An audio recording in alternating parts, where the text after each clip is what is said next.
नमस्कार, मी अशोक खराळ.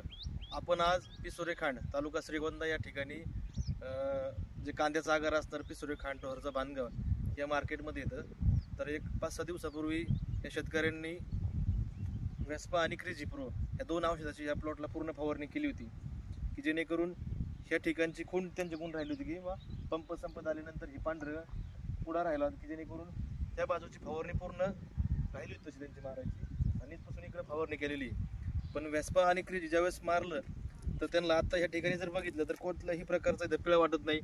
पूर्ण पातीचा स्ट्रोक चांगला आहे, हिरवीगार पात आहे, पुढं पिळ पडलेलं दिसत नाही, वाकडी पात दिसत नाही. आणि ज्या ठिकाणी फवारणी करायचं राहून गेलेलं आहे समोरासमोर इकडे लगेच कार्यक्रम वेगळा दिसतोय. पूर्ण प्लॉट पाहू शकता तुम्ही, पांढरट पडू राहिला आणि पिळ पण पडू राहिलेला आहे.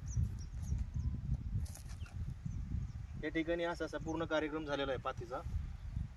आणि ह्या ठिकाणचं जर बघितला तर इतकं साम्य दिसतंय.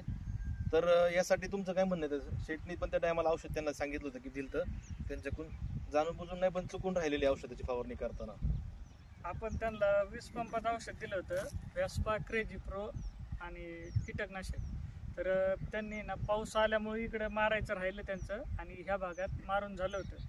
तर ज्या भागात मारून झालेला आहे त्या भागात कांद्याला पीळ वगैरे, मान लांबणे हा प्रकार अजिबात नाही. आणि ज्या भागात मारायचं राहिलेलं आहे तिथं कांद्याच्या माना पूर्णपणे लांबलेले आहेत आजच्या परिस्थितीला, पूर्ण कोंबडे झाले त्याचे. पीळ पडलेला आहे नाही का.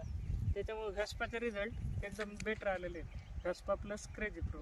तर माझं सर्व शेतकऱ्यांना कळकळीची विनंती आहे की बा सगळ्या शेतकऱ्यांनी आता लोकांनी प्रत्येकाने व्हेस्पा आणि क्रेझी प्रो हे दोन औषधाची फवारणी पाऊस झाल्यानंतर किंवा लागवड झाल्यानंतर लगेच फवारणी, बाकीचं डोकंच लावायचं नाही.